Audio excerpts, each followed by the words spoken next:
You know, there's all these stories about, you know, guys over in Macedonia who are running these fake news sites. Number 24 is content farms in Macedonia. Бидејќи ако се направи грешка, таа ќе биде кобна. Нема враќање назад.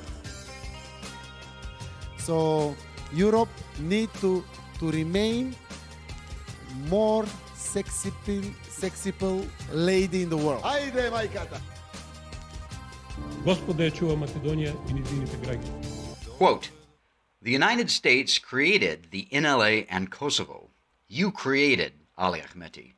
The United States is destroying my country, unquote. Macedonian President Boris Tchaikovsky to American diplomat James Pardew from Pardew's book, quote, Peacemakers, American Leadership and the End of Genocide in the Balkans, unquote. We'll discuss all of this and much more on this episode of the Macedonian Content Farmers Podcast. I'm Jason Miko, coming to you from the foot of the Catalina Mountains in Oro Valley, Arizona. And this is Cvetin in Skopje, Macedonia. Cvetin, how are you? Sweltering, really. Yeah, again, I shouldn't complain to an Arizonan about the heat, but it's, yeah. Yes, yeah. And again, just because it's hot here doesn't mean we like it. It's just, we know how to deal with it, and we make liberal use of two things that Macedonians really don't like to use, although they have them, air conditioning and ice, especially ice in drinks. So I know you get promaya from that, but you know, you need it here, so you can't live without it. So if I make a mistake, I don't go full blast immediately, and then, you know, takes me a while to build up the arsenal of air conditions and other stuff, and then and then I overdo it eventually. Yeah, it's we're not as good at management as you are of climate. Yes. Well, we are recording this. We're in July. This is our first podcast of July. Today is July 6th. This is episode 118 of the Macedonian Content Farmers Podcast. We just celebrated July 4, Independence Day, 2 days ago, and we're going to talk about that later. We're going to talk about Pardew's book. That quote that I had was from his book, Boris Tchaikovsky to James Pardew. But let's talk a little bit about some news first. It's been a couple of weeks since we've recorded a podcast. The Bulgarians, again, vetoed the start of ascension talks with Macedonia and the EU. Accession, not ascension. I do have to mention this. I just noticed this. Merkel came out and said, we could not have predicted that Bulgaria would block Macedonia. Who could have seen it coming? I'm sorry. Yeah. I'm sorry, Fräulein. You and I, Cvetin, have been talking about this and writing about it for years, and others have as well. But so I'm not sure if she was doing this as a dodge to cover her butt or what, but it's just kind of it's so obviously stupid. It's funny. But Bulgaria did veto again. Albania, of course, is tied to Macedonia, so it's held back. And now we're in the Slovenian presidency. The Portuguese presidency just ended, and before that veto, and I can't remember her name, some Portuguese official was basically caught on tape, audio. I don't know if there's a video of basically taking the Bulgarian side in this whole thing, talking about a quote North Macedonian language, unquote, and she got roundly criticized. And it was part of the Bulgarian language, she said. Oh, yeah, right, It exactly. belonged to the Bulgarian language. It was some, I mean, she was obviously talking to Bulgarians before she made the statement. And again, afterwards, so she's the state secretary for EU matters in the Portuguese government, I guess. And then there is the foreign minister. And the funny thing is that Zaev was placing a huge amount of hope in the Portuguese foreign minister. He was saying it's now or never. Afterwards, Slovenia comes, and we discussed how Zaev was maligning the now conservative-led, right-wing-led Slovenia under Janša, accusing Janša of trying to carve up the Balkans into ethnic states, which would destroy Macedonia, obviously. So Zaev was saying we have a great proposal from the Portuguese. They're going to solve the issue. It's a very creative proposal. I don't want to go into details, blah, blah, blah. And the proposal is that we make separate statements. The Bulgarians say the Macedonian language or the official language of the Republic of North Macedonia, blah, blah, was only, they would use something like, was only, the people in those areas spoke Bulgarian. And then after 44, they began speaking, I guess, a dialect of Bulgarian, which they call the Macedonian, or which is now the official language. And our side, our part here would be to not protest this statement, but to actually kind of like half approve it. So Zaev would say, the government would say that the Macedonian language was officially codified in 1945, which is a fact. But he would leave out the part where he should say that, you know, it's obviously the product of millennia of evolution of, and it's an organic language. It's not, the fact that it's codified in 45 doesn't mean it was made up in 45. So this was the proposal. And Bulgaria said, no, we want more. The unforeseen veto happened in the European Council. And then the Portuguese, this lady, her name was Zacarias, the state secretary, who was apparently not very well involved in the negotiations as much as the foreign minister who traveled to Bulgaria, to Macedonia, with the European Commissioner Varheli, etc. So this lady, I remember her name because it's Zacarias, which means sugar something, and the Bulgarian minister is Zakharieva, and we have Shekerinska, which means the same thing. So she said it's the North Macedonian language, and it was part of the Bulgarian language. And Zaev went livid, and Pendarovsky, and they sent like a note to the Portuguese, and they got a response from this foreign minister who was helping them, who said, well, listen, we can't, in as many words, we can't be, required to remember every little detail of every dispute. Like, we talk to this person, to that person, whatever sticks. We are not experts on Balkanology. and then Pendarovsky said, well, good news is that the Portuguese presidency of the EU is over, and we are now off to the Slovenian presidency, which they were maligning as hard as they could before, and now they say, okay, finally the Slovenians step up. These horrible Portuguese, which were the best thing ever until a few days ago, finally we are rid of them, and now we deal with the Slovenians. And first thing Janša said was, well, we understand the Bulgarian position, which we have understanding for the position, and he said something like Bulgaria should want a country which speaks a language so similar to its own to join the EU. So it was a nice charm, offensive thing, but was again now the SDSM people here are jumping on it and criticizing it. So it's a hot mess. The whole EU thing is a hot mess. Incredible. Oh, and we're going to talk about, when we get into the Pardew book, about so-called experts that are deeply involved in Macedonia, the region, that actually don't know anything about Macedonia or the region. So that's good. That's a good background there. So now apparently Janša is saying that there will be an opportunity for accession talks to begin in October. He didn't say what year, but I assume it's this year. If there is an agreement, there's that little two-letter word in the English language, if. And of course, there won't be, because Bulgaria is, behaving like Greece did, and is a bully and demanding the ridiculous and the impossible. Actually, and I did see, I think it was over the weekend, is Bulgaria also now threatening Serbia and their accession talks? I don't think that much, but yeah, I think it was like one of the nationalist politicians raising the issue, because they have a Bulgarian minority there in the eastern parts of Serbia, and the books, obviously, they're actually, obviously the Serbian books are in much more negative toward Bulgaria. They fought like half a dozen wars over Macedonia. So, you can imagine the stuff that the Serbian books say about Bulgaria and vice versa. Serbs like to use the term stab in the back from Bulgaria. We're here fighting the Austrians, and then the Bulgarian stabs us in the back.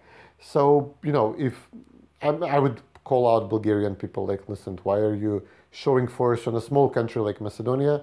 You could find just as easily, just as many reasons to go after Serbia and block the Serbian accession talks if you're being, or Greece. I mean, there should be, if we claim a minority in Greece, and if the Bulgarians claim that we are Bulgarians, by ipso facto, there should be a huge Bulgarian minority in Greece. But, Bulgaria never tries its hand with a bigger country, just with Zaev. Sure. Oh, all right. We will continue to follow that. Oh, we should mention that the Bulgarian elections are this weekend, I believe, Sunday, the 11th. We'll have to follow that and see if it's any different from the last elections in early April, or if it's kind of an Israeli situation where they have to do them over and over and over again, kind of like Groundhog Day with Bill Murray. It's an Israeli situation or a Katica Janeva situation, in the sense that they're going really hard against Borisov with charges, with direct prosecution of him by the government ministers. I think he still controls the prosecutor, but they're using other prosecutors or the ministers, which should be just tasked with organizing the elections. They're really going hard, just going through the files, the archives, accusing Borisov of this and that. So the government is openly campaigning against Borisov. It was, obviously appointed by the President Radev. So, but yeah, we should have some clarity next week and see where we stand. Yeah, all right, good. Well, we'll look for that. In the meantime, Vomero Dopomene has put forth I guess it's a resolution on that it wants everybody in Parliament to adopt that, I guess, solidifies or bolsters or talks about red lines, etc., but solidifies and bolsters, the national identity, the language, etc. Talk to me a little bit about that. The resolution, after all the concessions Zaev made to both, especially to Greece and then again also to Bulgaria, Vomero said, listen, we can't trust this person, he's going to sell us down the river, he's going to accept these types of solutions, like these formulations, like we are codified in 45 as a language, we are, arose as a nation in 45 out of, and he will not say out of Bulgarian origins, but he would say, like, we first established a nation state in, let's say, 44, and the Bulgarians will give a statement next to him saying, well, the Macedonians were Bulgarians since forever. So Zaev's statement will seem like he's agreeing with the fact that we were Bulgarians, but only became Macedonians since 44. So Zaev will do something like this. So Vomero made a resolution which is, pretty nicely worded. It says practically these things which I mentioned before, that the language derives from, it's an organic language, evolutionary process of forming of the nation of the language like any other nation in the region. We cannot allow the dignity of the Macedonian people to be undermined in the EU accession process. They offered it to all the parties. So the Albanian parties outright said, no, we like the fact that you're being pressured by the Bulgarians. We want to join the EU. We don't care that much about your national identity. SDSM had this extremely, cheap response. They say, like, well, listen, we are sure in our identity, and Mickovsky is proposing this because apparently he's unsure in his identity. So the only a person who is unsure in his own self and the national identity would propose such a thing. We're not even negotiating this. Why is he even proposing this? So they're like playing dumb and very, SDSM, like childish. Sidachka finta, we would call it, like this peasant trick, like. Yeah, no, it's childish. And so then what? But a few days later, they agreed to it. So first they were accusing Vomero, they don't even propose this, and then they said, okay, we will sign on to this. So now we're thinking, what's the trick now? Whether it will be blocked in Parliament because Vomero is proposing it under a proper name, Republic of Macedonia. We might have two resolutions with the same text, but Vomero signs the one which says Republic of Macedonia, Everybody else signs the one which says Republic of North Macedonia. Whether SDSM will hope that the Albanian Speaker of Parliament will block it, will not put it to vote, but they will say, okay, listen, yeah, we are protecting the identity. But it didn't happen because of Dui Talat Jaferi, the speaker, something like that. So there is some trick because they really made a U-turn, and we're not sure. Or maybe they're hoping that, we will adopt the resolution, then we will sign whatever we want with the Bulgarians, and we will claim that it's in line with the resolution, but we will also then say that VMRO is on board with this deal because VMRO signed on to the resolution, and this deal we negotiated is in line with the resolution. The deal may not even be that bad because the Bulgarians are aware that they can drag this out and make more demands in the future. So they might make relatively sensible demands at the start, but the end game is that Macedonian history books in schools say that we are Bulgarians and the heroes are declared as Bulgarian, etc.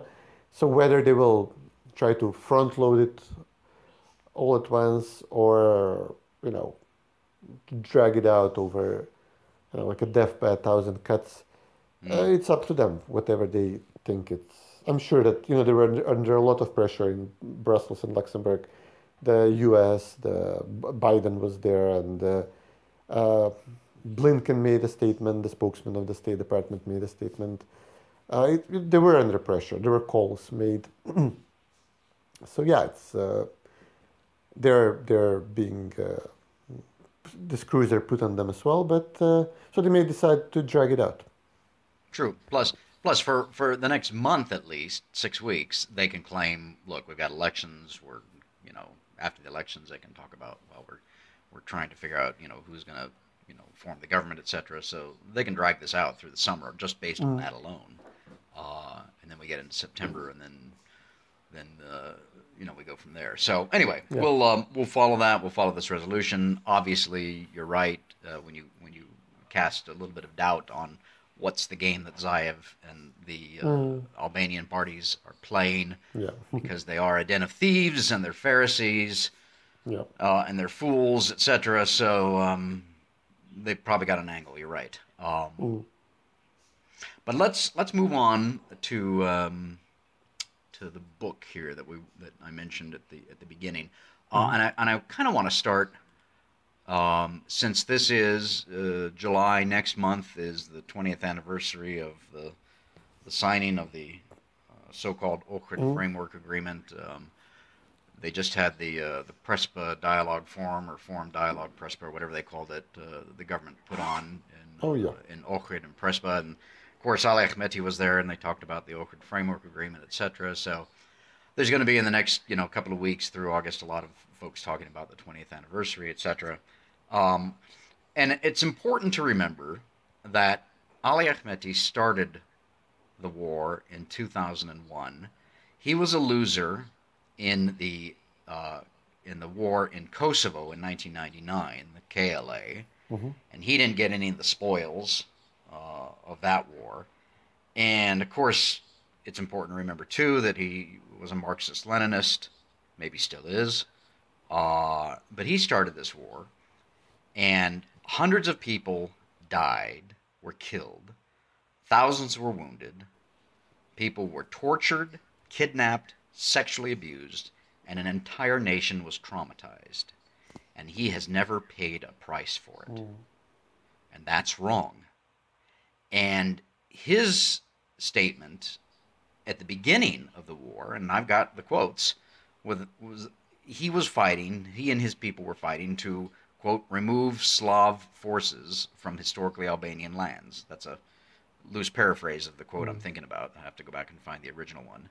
And then when he couldn't win outright quickly, he changed his tune and said, no, we're fighting for rights. And I was thinking this weekend, as we were celebrating the 4th of July here, the proximate cause of our revolution, the American Revolution, was that we did not have representation in the British Parliament. We were colonists, we were colonies, but we were ruled from a capital 3,000 miles away. What is that, 4,000 4,500 kilometers or 500, something I like think. that. We were ruled from a capital a long way away, and we had no representation in Parliament.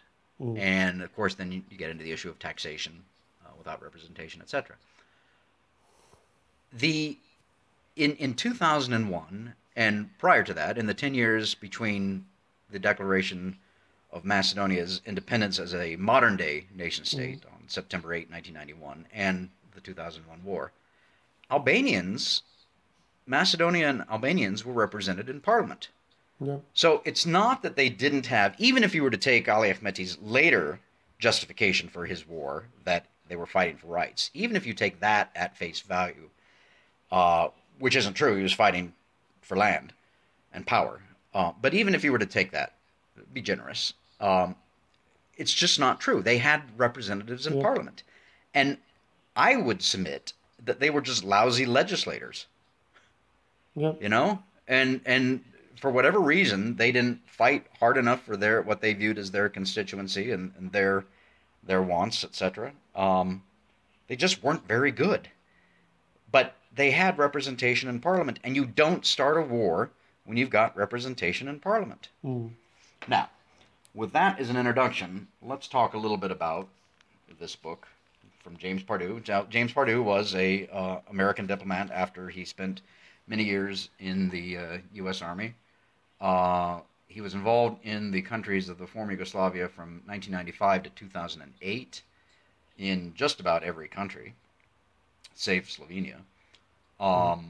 He was the George W. Bush's envoy to Macedonia during the 2001 talks.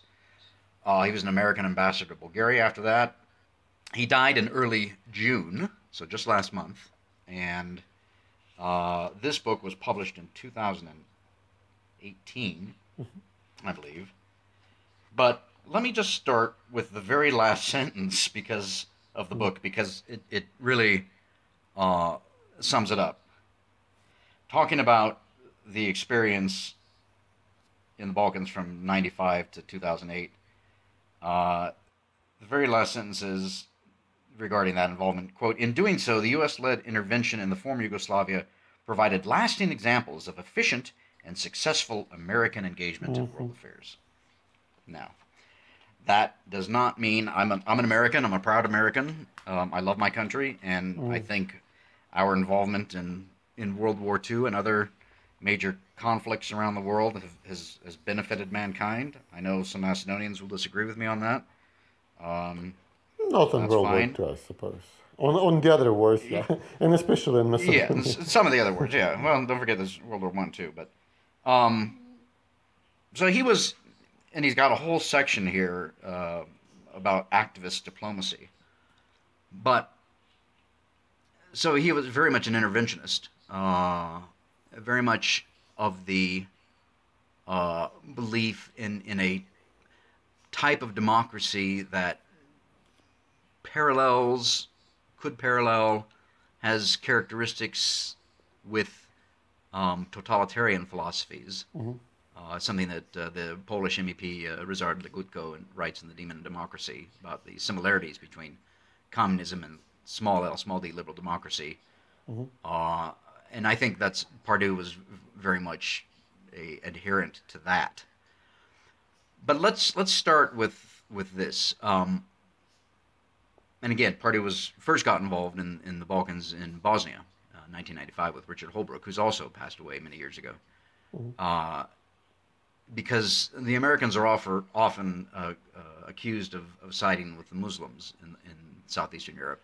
And here's Pardew in his own words, quote, "The official objective of the U.S. engagement in the former Yugoslavia from 1995 to 2008 was not to help one group, but to restore stability to Southeastern Europe and to end a general humanitarian crisis. Nevertheless," that's the key word, "nevertheless, the millions of Muslims living in the former Yugoslavia were the people who most benefited immediately from the U.S.-led intervention in the Balkans. The U.S. and international action to stop or prevent deadly conflicts saved countless Muslim lives, defended their independence, protected their cultural identity, and guaranteed their rights as citizens." So, yes, he admits at least that it did benefit the Muslims to a greater extent than others.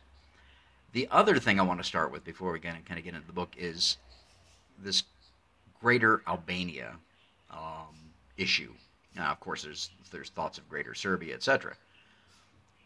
But Pardew writes this, quote, "Some fear the threat of a Greater Albania movement in Southeastern Europe, like the failed dream of a Greater Serbia. Many expected the Albanians with a common language and a common culture to aspire to unify in the same way. However, I never found any convincing evidence of such a movement. The Albanians in each country were instead sympathetic but independent from Albanian movements in other countries." Unquote. Oh boy. To which Albin Kurti, the Prime Minister of Kosovo, might say, "Hold my beer." Or Angela Merkel could say when they actually get down to creating Greater Albania in earnest, well, who could have seen this coming? We really could have didn't. seen this coming, exactly. Yeah, it's so completely unexpected. yeah. So anyway, I find that interesting. That he must have known about Albin Kurti, and I mean, I think he's being willfully ignorant in talking about that. So. And by the way, I am, for a future column, I'm working kind of a little more in depth on a book review here. But I mean, for me, having been involved in the countries of Southeast Europe since 1992, it was a fascinating read, especially on Bosnia, etc. And it kind of made me mad when I read through this stuff on Macedonia, but I'm glad I did read it, and that's why we're talking about it. Now, I want to go back to that quote I had at the beginning in the monologue. He quotes Boris Tarakovsky as saying, quote, "The United States created the NLA in Kosovo. You created Ali Ahmeti. The United States is destroying my country," unquote. And I can just picture Boris pointing his finger at Pardew and yelling at him, because Boris could get very, very emotional about things. And so... Now, I sent you a little bit of the book overnight. I don't know if you had a chance to read any of that. Yeah, I also noticed that, I mean, obviously, he says in the book that they created the U.S. armed, trained, gave all the public relations background to the KLA in Kosovo. They, famously, what was it, like, Christian Manpur's then husband was choosing ties for Hashim Tachi, and Joe Biden later wrote that he's like the George Washington of Kosovo.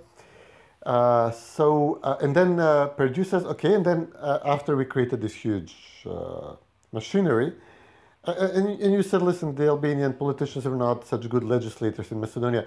They were not bad legislators, but the thing was that the Albanians had this huge machine that was built to take on Serbia, and now that once that they accomplished their goal with the U.S. help in Serbia, but the machine was still there. A lot of money was still changing hands. CNN was still there.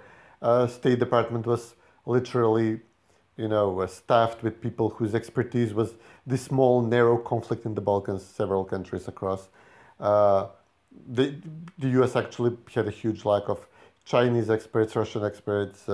Okay, maybe not Russian, but definitely Middle Eastern, Iraqi experts when 9/11 happened, because all these Clinton people, and this guy was even from Arkansas, were overly focused on the Balkans, which is a minuscule issue, but apparently very lucrative. They managed to send public funds into their coffers, drug money, etc.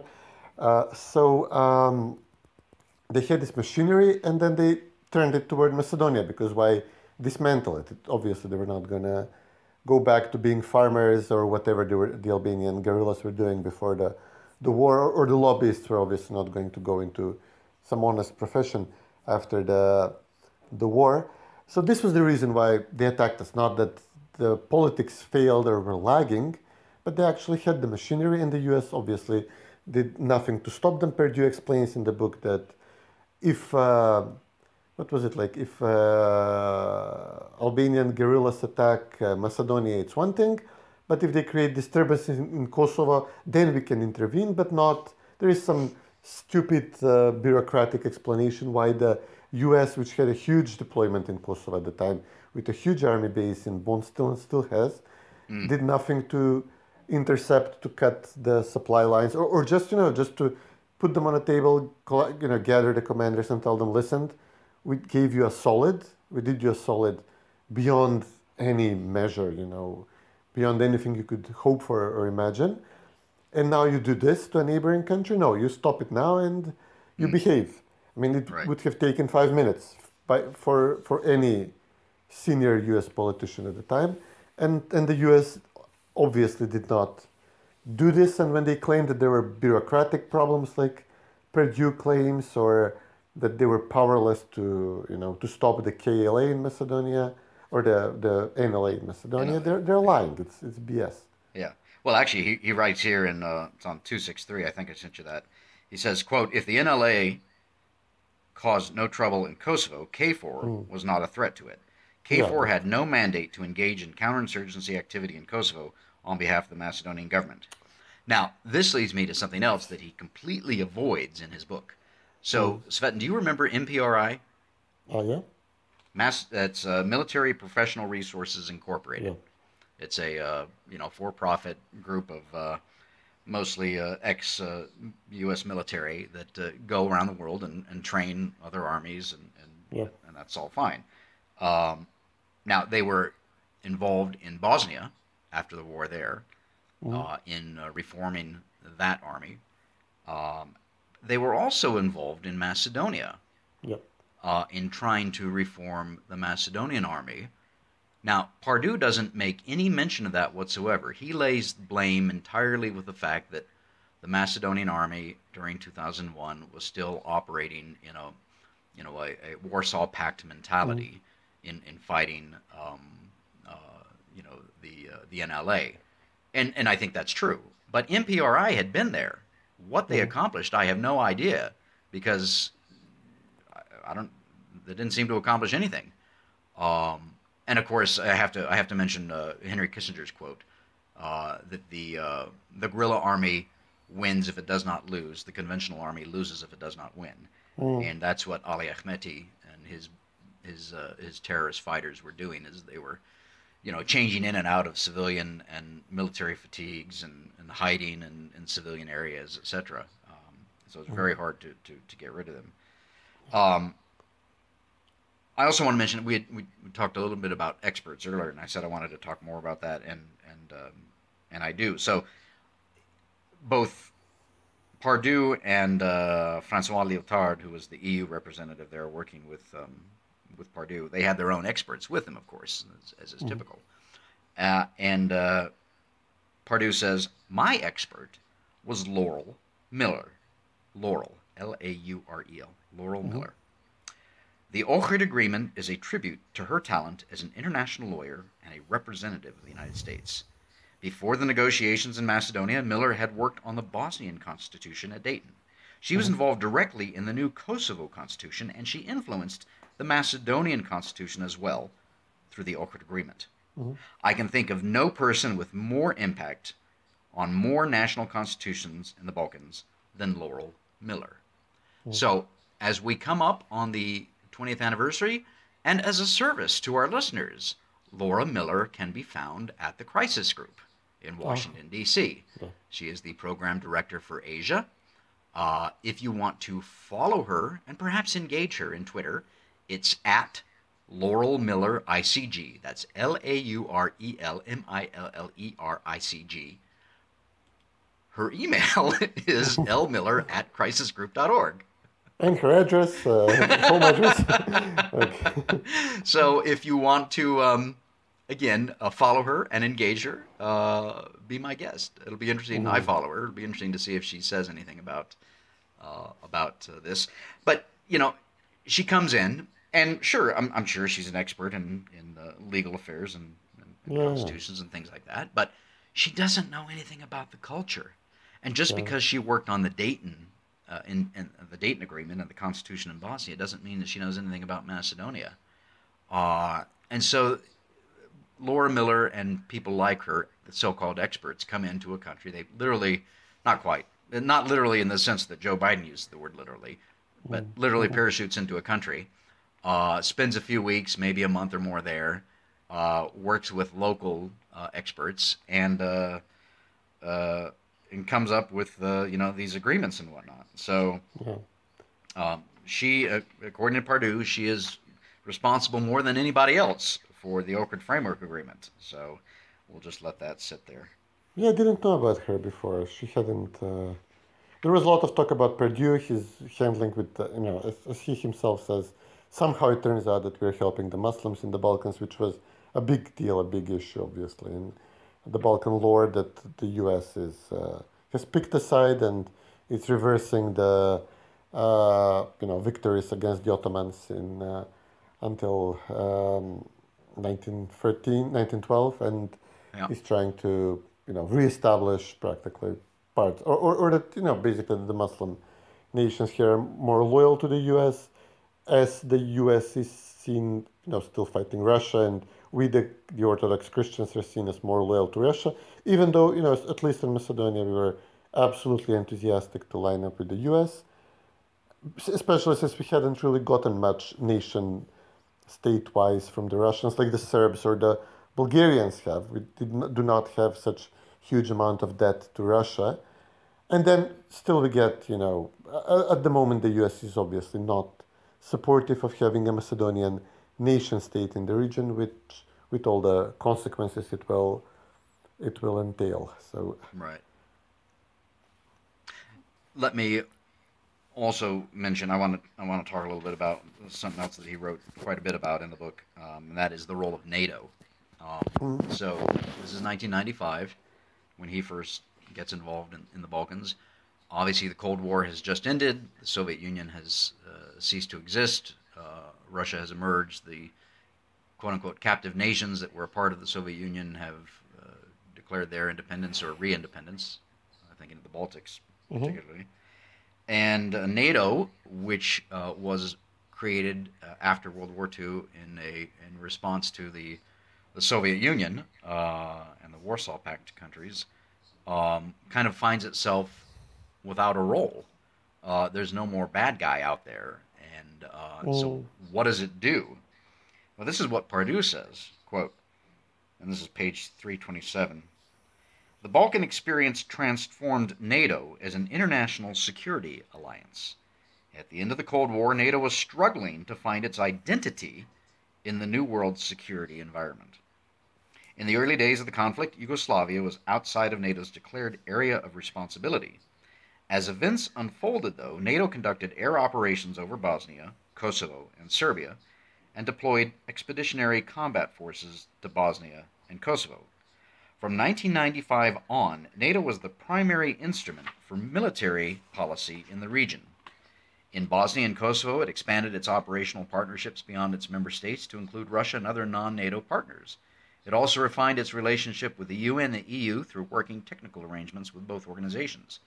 These changes were revolutionary developments for the North Atlantic Alliance and a forerunner to subsequent NATO activities in Iraq, Afghanistan, and Libya.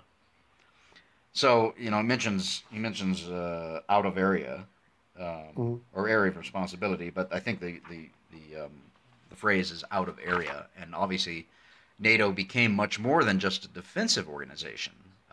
It became an offensive organization with the NATO jets and pinprick strikes over Bosnia in 1995, and then it's expanded since then. Of course, it toppled Muammar Gaddafi in Libya. NATO forces. That worked out well. That worked out well, exactly. Yeah, NATO put forces in Afghanistan after 9/11, and it's funny. I'm looking at Laurel Miller's Twitter line right now, and she's tweeting about how the Americans have just finally left Afghanistan. Before we got on this call, I was reading some articles about how the Taliban are rapidly retaking the whole of Afghanistan. And I'm reminded. No sooner have we joined NATO, we'll already have a defeat under our belt. That's quite a good, good quite an accomplishment for our side. Yes, exactly. So I won't say it's because you joined NATO, but you joined. If anything, we contributed millennia-old experience in controlling and actually, pretty successful establishment of a pretty successful operation in foreign occupation operation in Afghanistan. Bactria held on for quite a while. Look, for the United States to do nation building, which I don't agree with, but if the population of the United States of America, if the citizens, by a large margin, said, yes, we want our country to engage in nation building, then so be it.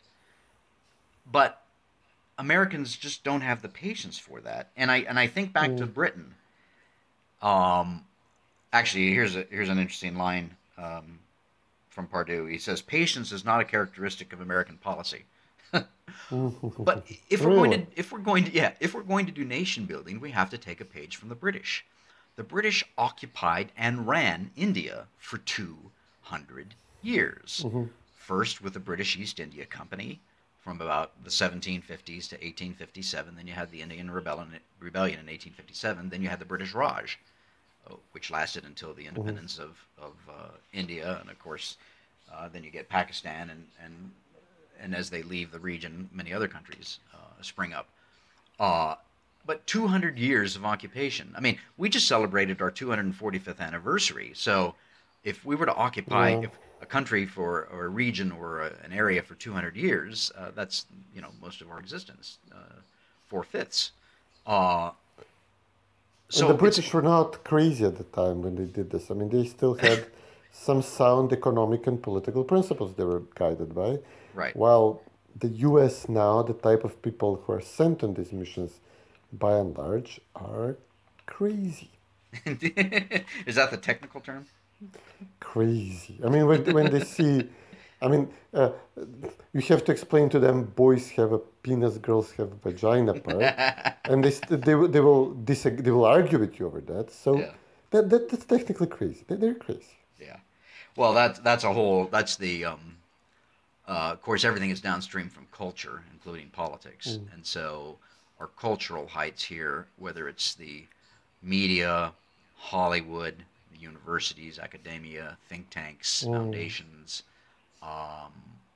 even sports, big business, all taken over by this, to use your term, this crazy thought, the crazy philosophy. Frankly, a religion is what it is, wokeism. When that happens, then yes, then it's all, the center cannot hold, to quote Yeats. Anyway, I wouldn't mind being ruled by a foreign power which would stop conflict in the region. The U.S. does not do that, as we discussed in Pardew in 2001 and 2015 in Macedonia. At least with us, apparently, the conflicts after the Bosnia and the Kosovo War are in Macedonia, and the U.S. does not stop them. And I would not mind being ruled by a country which has at least some semblance of normalcy in its ideology. It doesn't have to be like fully, Grover Norquist style free marketeering and reducing the welfare state. I'd be, moderately happy. Flat tax is good, like some deregulations fine, free trade, the usual, nothing fancy. But these people are crazy. Yeah, I agree, and I wonder, to go back to my thoughts on the founding in 1776 and our recent birthday celebration here. I don't know how much longer the American experiment is going to last, but I can tell you this with certainty: it won't last forever, because nothing ever does. All institutions are subject to decay and failure, and the institutions that hold up this country are in that process of decaying, and eventually it will all fall apart. What replaces it, I don't know. Is it China? Is it Russia? Is it some global governance system? Is it chaos? Is it anarchy? I don't know. But it will be replaced by something, because power abhors a vacuum, to use a trite saying, but it's true in this case. But the American experiment cannot last. Actually, a quick aside, I noticed one of my friends on Facebook recently, a Macedonian, was very proudly talking about his new American citizenship. And I wanted to say, I'm so sorry, but I couldn't. That would not be fair to him or to anybody reading that. So I said, congratulations on joining the experiment. So, and it is. Yeah, it's quite an. Is the citizenship requirement test changed? Do you have to say Well, yeah, of course, the U.S. is racist and the worst country ever. Not yet, no. Do you have to know by name all the tribes that were annihilated of Native Americans? I did, by the way, and I post a picture of the U.S. flag in front of my house on Independence Day here, and a quote from interesting. I encourage readers to go back and read it if they haven't, and most, I guarantee you, haven't. President Calvin Coolidge's 150th anniversary speech on July 4, 1926.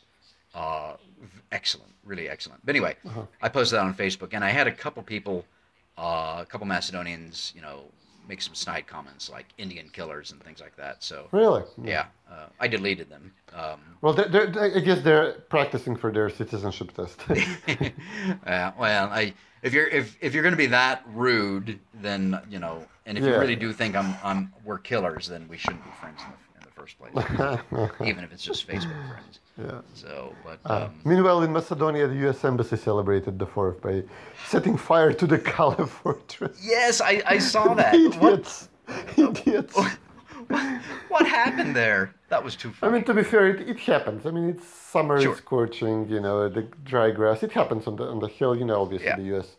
wanted to have the hill right next to the Kale fortress. Like, is the Kale fortress the symbol of rule of Skopje? Whoever rules the fortress governs Skopje, and right on the next hill is the embassy, the government building, practically from where the governor's building, the governor's residence, and they had this huge fireworks display. It was actually pretty loud. I think it was, again, a show of force. At least people saw it like that. And it came a few days after Phil Ricker and Matthew Palmer were in Ohrid. No Vimera people invited for this press thing. A media outlet close to SDSM, but funded lavishly by the US to the tune of millions of dollars, asks a question: do you have a message for Vimera? And Ricker says, Prespa is a done deal, don't try to undermine it. So, all was show of force. And then some errant firework ended in the dry grass, and it was, pretty solid fire. It was, I've seen fires there before. This was a pretty big one. I mean, no damage, nobody injured, there are no houses, etc. But still, it was a good way to end the celebration. And it speaks volumes. After all that not. I want to get away from this, and I do it myself, so I'm to blame, but I know a lot of others do it. It's not the Americans that are doing it, it's the State Department. Yeah. And it's the State Department. I've never met anybody who was good at the State Department. Yeah. I haven't had a lot of interaction with State Department officials in a long time, but when I did, none of them were good. So So anyway, that was quite amusing to see that the State Department basically started a fire on Kale. And it's worth pointing out, by the way, going back to, I think we were talking about Larry Butler a couple of weeks ago, former U.S. ambassador there, who you and I chased off of Twitter. He was the American ambassador that arranged for the new embassy to be built on Kale. And I clearly remember there were, 15,000 Macedonians signed a petition over a 3-day period in the rain. They just stood in line and were signing this petition saying, please preserve Kale as a place of culture and history, and do not build your embassy there. Build it somewhere else. There's plenty of other good places. And the State Department, see, I almost said it. The State Department said, there's a big middle finger to Macedonia and the Macedonians, saying, no, we're going to build it up here so that you can look up at us and we can look down upon you. Just from a security standpoint, I think it would have been much better to have it nearer to the airport. I think that's where we built our embassy in Zagreb. For the eventual evacuation. Exactly, yeah. So when the Chinese take over. Yeah. No, the protests against the embassy ended when the U.S. obviously recognized Macedonia's name, the constitutional name, Republic of Macedonia. In 2004, the protests were still ongoing, and the media activities in the protests. But then after this huge grand gesture was made by the US. Obviously, everybody's, okay, fine, build whatever you want, wherever you want it. And then the US in 2015 reversed on its decision, which was one of the biggest betrayals. I mean, comparable to not stopping the Ucaka terrorists from crossing the border from the US held Kosovo in 2001. Right. Well, on that note, we're running a little bit late here. I gotta get to the office. Why don't we draw this to a close, and a bit of a housekeeping for listeners. I think we're gonna do these, once every 10 days, maybe 3 times a month instead of every week. We haven't been really consistent in that. Yeah, but yeah, for the summer at least. So maybe we'll do one the weekend of the 17th, 18th, somewhere around there. What is today? The 6th. Yeah. So anyway, always good to catch up with you. Yeah, you too, buddy. Take care.